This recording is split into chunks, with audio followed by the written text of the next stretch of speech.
Hey everybody, welcome to this week's layout update. We're going to start off this episode with Ghost Stories with Rob.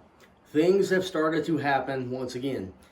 It's been at least 4 or 5 months since anything unexplainable has occurred, but some things have started to happen once again.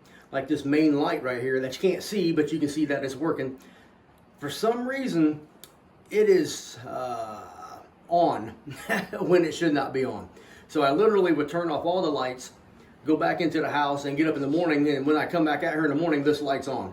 And there's no way I can turn this light off or leave the light on and walk to the other side of the room and look back and not see that it was still on.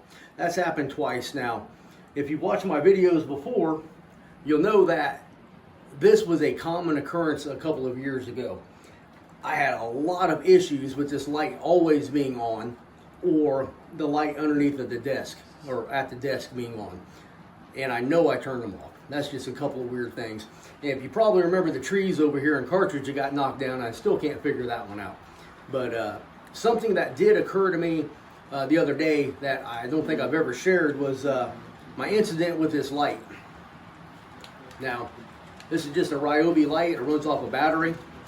Nothing unique about it or anything, but last year, maybe in the spring even, I would turn this on and use it to highlight a model and then take some good pictures, right? So I just use it like a spotlight.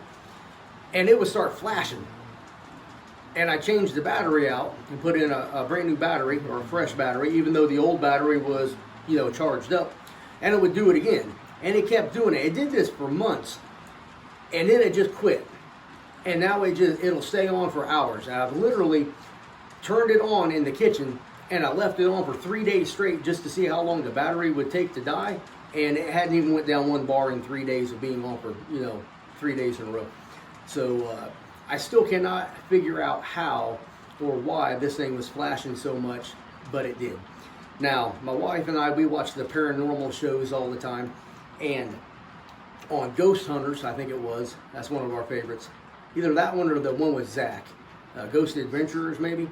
Now, we know it's all crap, it's all made up, but every now and then, I have a feeling that something they tell us might be valid.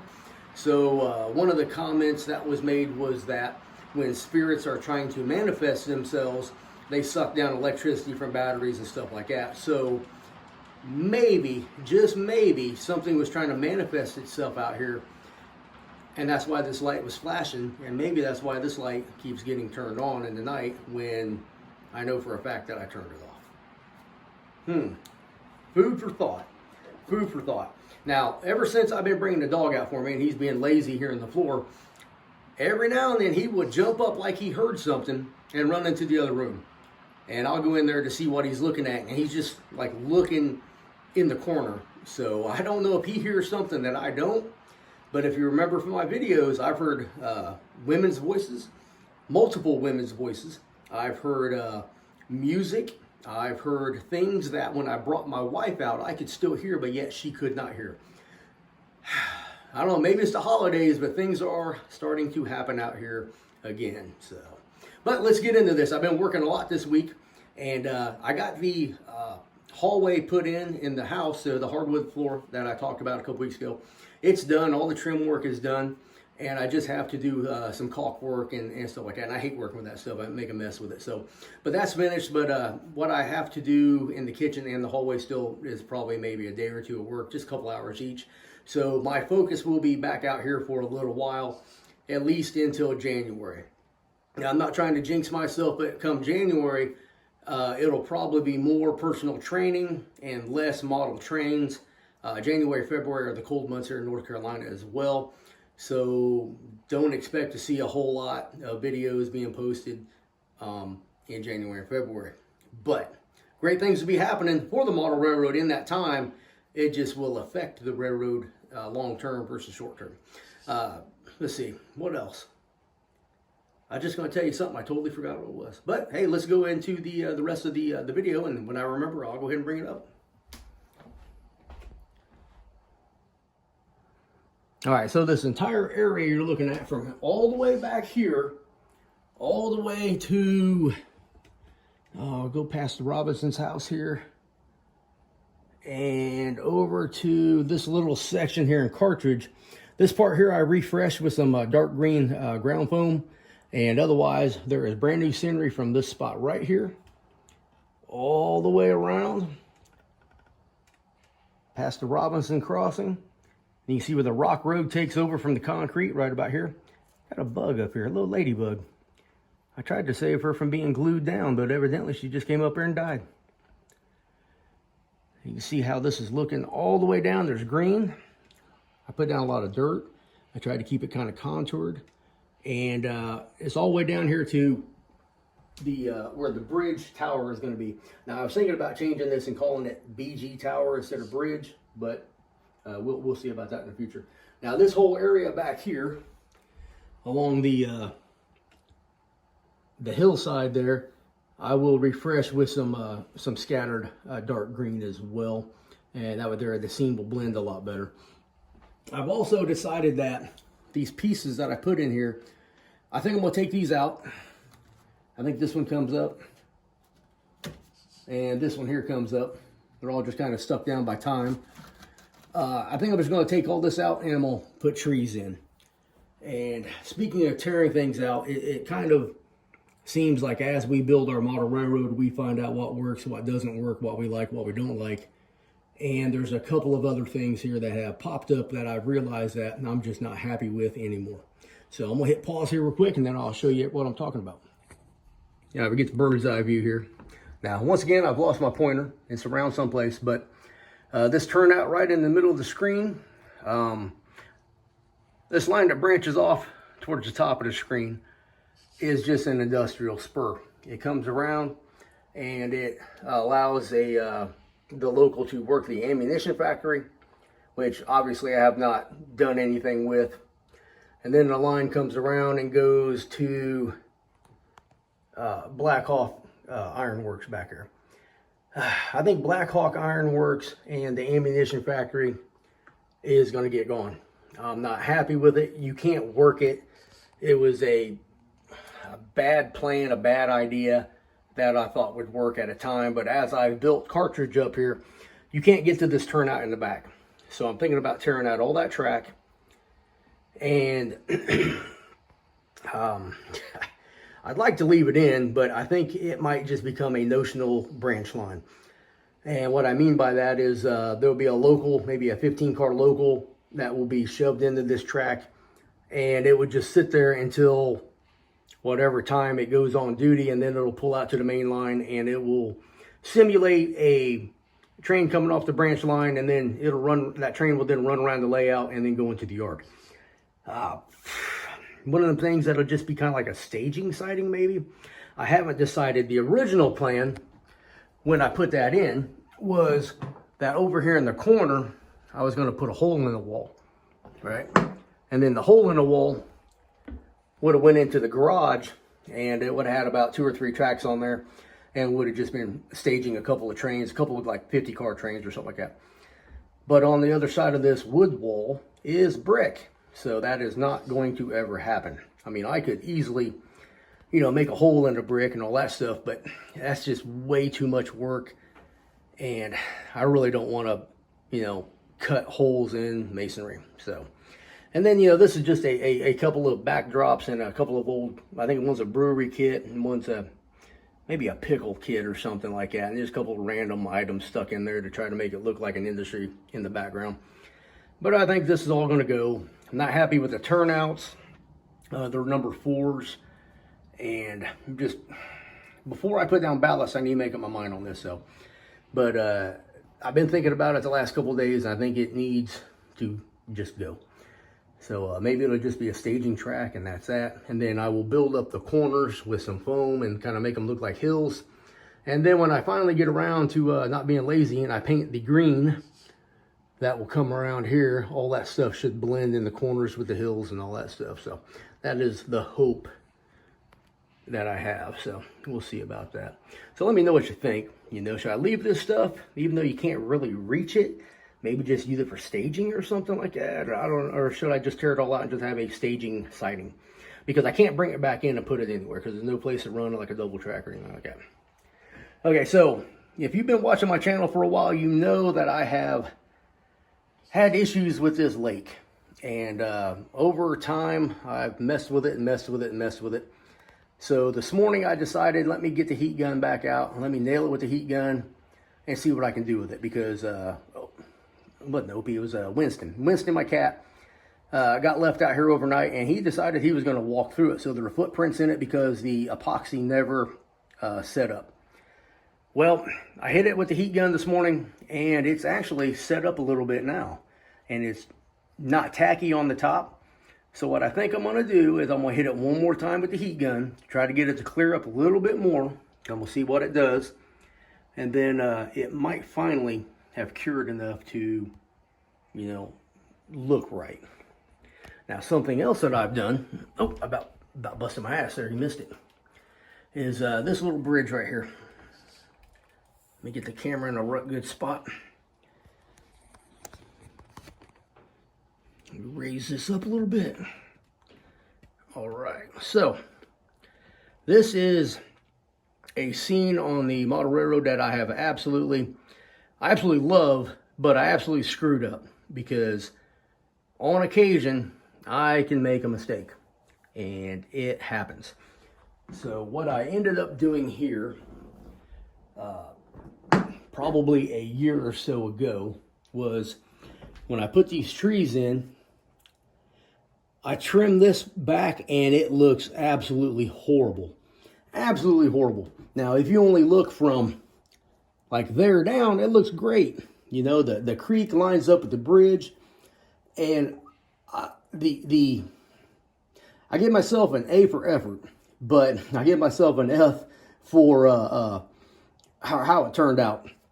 But when I was working on some decals over the last couple of days, I opened up one of my decal books, and lo and behold, I found another printout of that same creek. So let me show you, Dwight, let me show you the difference between this scene now and when I stick the new photograph back in. Now, this is going to be ugly as I reach in there, but bear with me.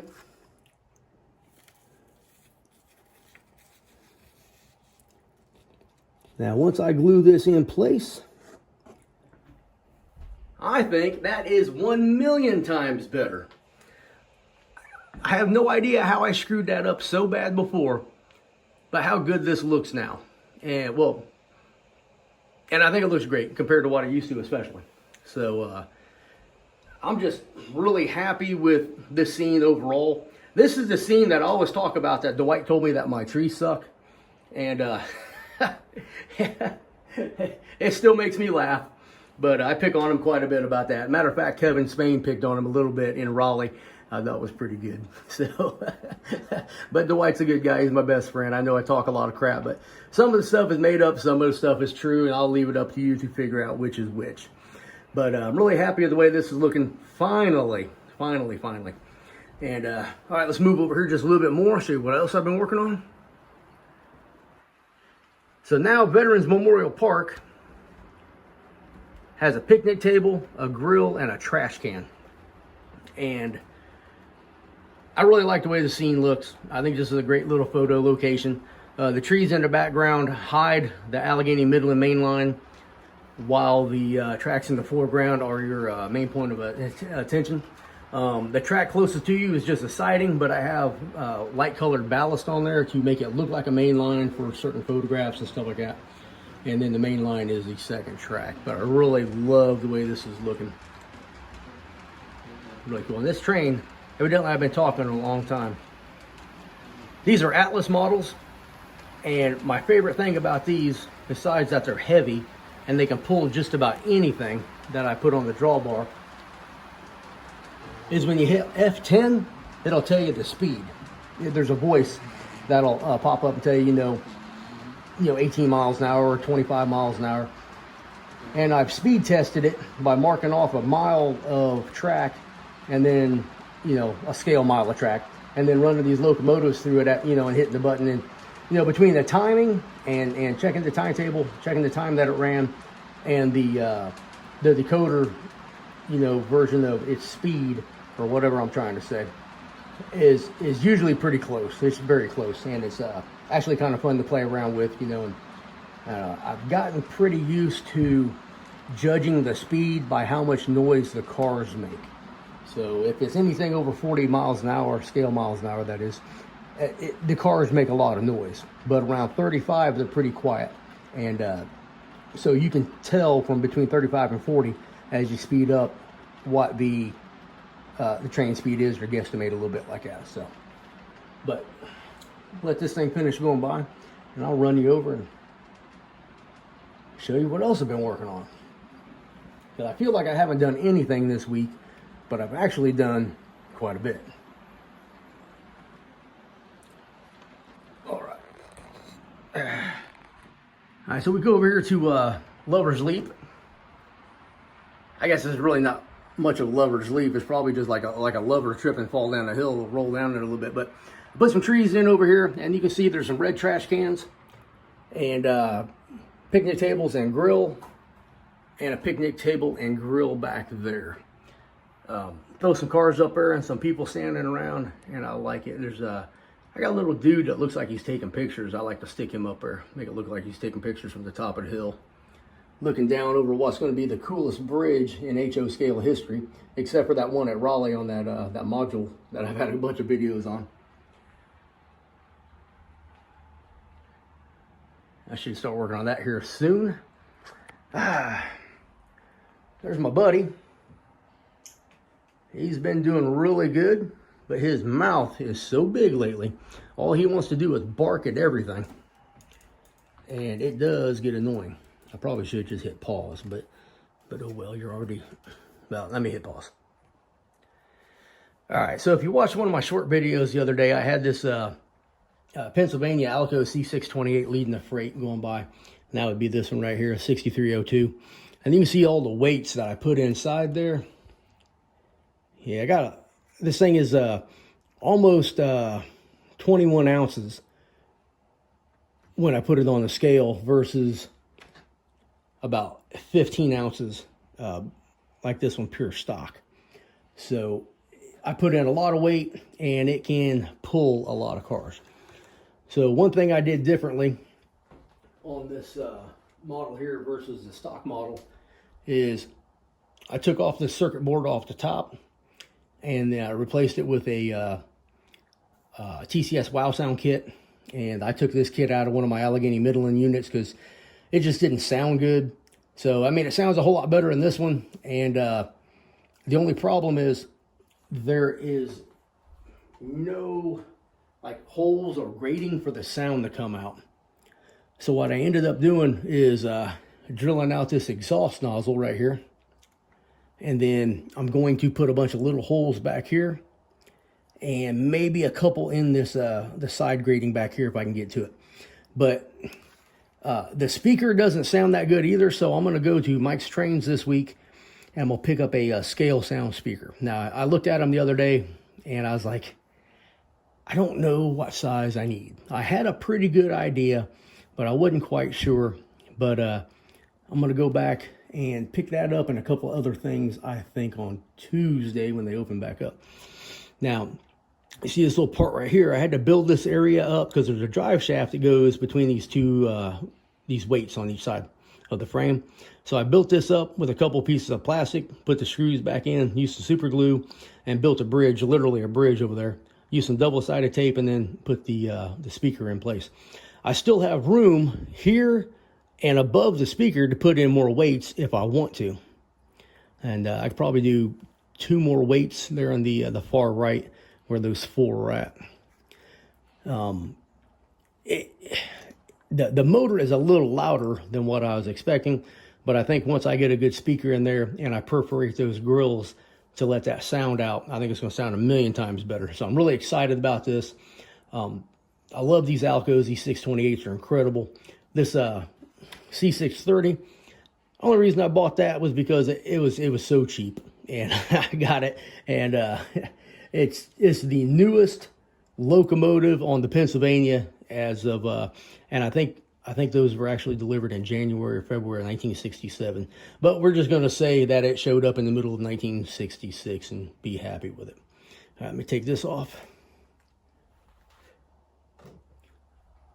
Now the shell here, besides the work that I did on there already that I just showed you, I haven't done anything else to it. But the 6314 here, I decaled that yesterday, and it looks pretty good. I'm happy with it.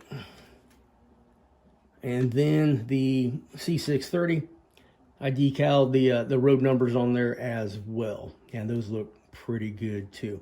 And the reason I did that now was just because I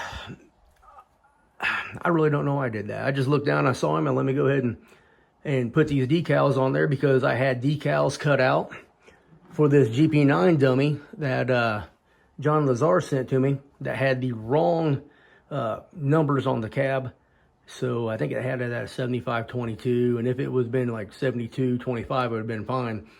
But I'm gonna go ahead and I'm gonna backdate the numbers to the original number series, which were the small numbers on the cab, which will make this an anomaly because those keystones on the short hood and on the ends didn't come in until after the Pennsylvania was repainted off of the sides in the mid-60s in preparation for the Penn Central merger. So, and why did I start doing that? I don't know. I looked at my RS11s and thought, let me throw a GP9 on there. And I was going to make a video run by, and I was like, you know, somebody's going to see the wrong number on there and going to bust my chops. I really don't feel like hearing that.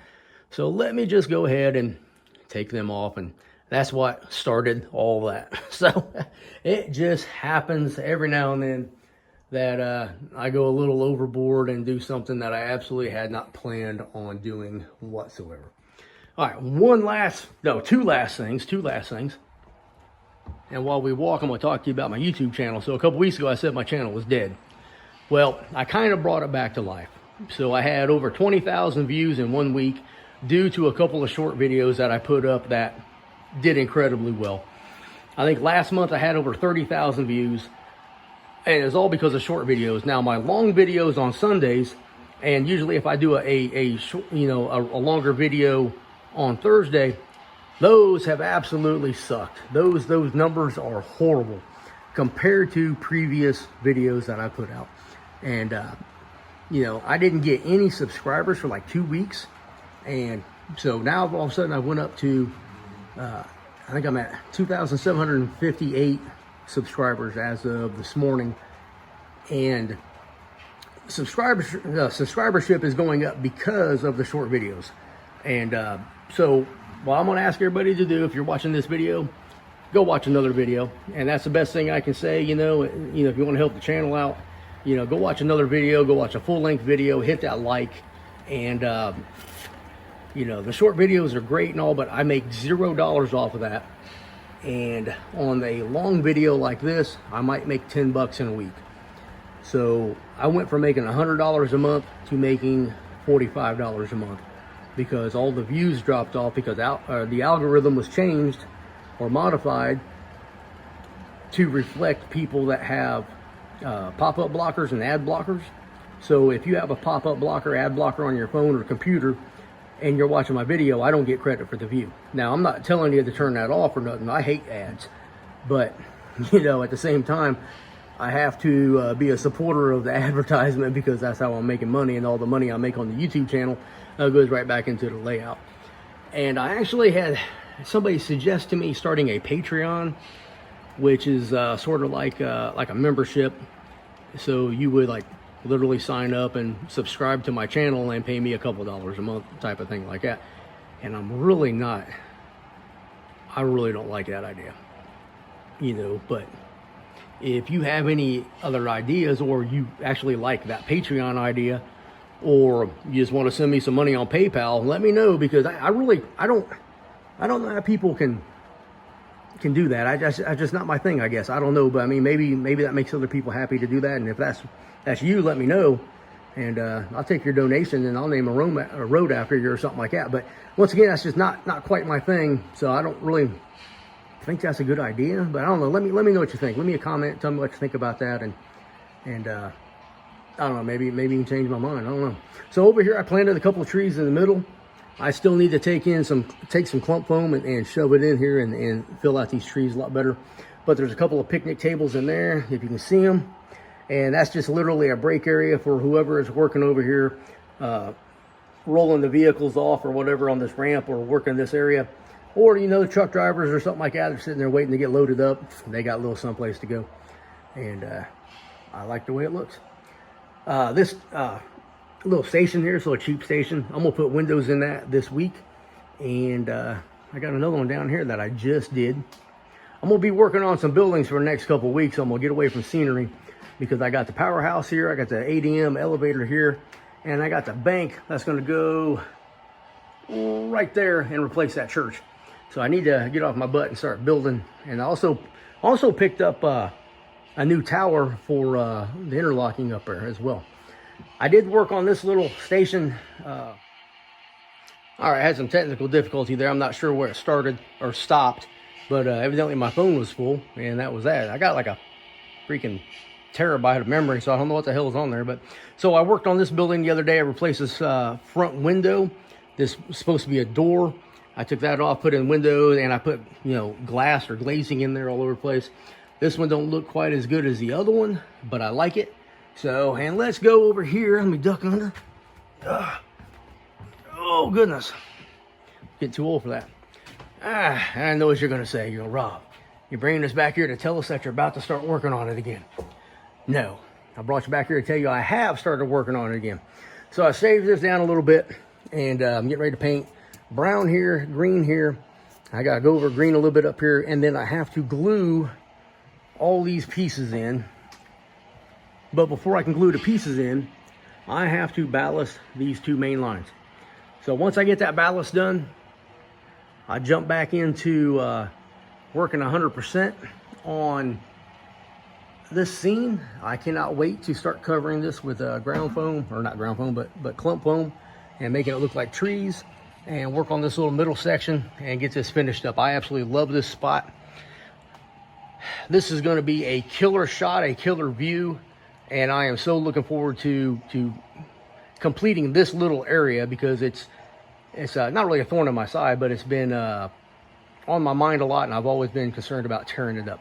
After that, I'll have to start building the ridge line all the way down, and then I'll jump onto this green foam mountainside ridge, and then I can finish up my favorite part of the layout over here. Now this is going to be the coolest, looking this way. It's already cool looking this way. And then the next phase of this project will be working on the banks of my river in preparation to put in some epoxy probably next May when it gets hot. So I'm gonna go ahead and cut this off right here. It's a pretty long video, and I hope you enjoyed it. Hit that like button for me. Leave me a comment. Go watch another video. Share the video. Tell your friends about this video. Tell your friends about my channel and all that stuff. And thank you for watching. And I have some very cool shorts coming out this week, so make sure you check out probably Tuesday and Wednesday. Those will come out, so you should like those quite a bit. So appreciate you watching. Have a good day.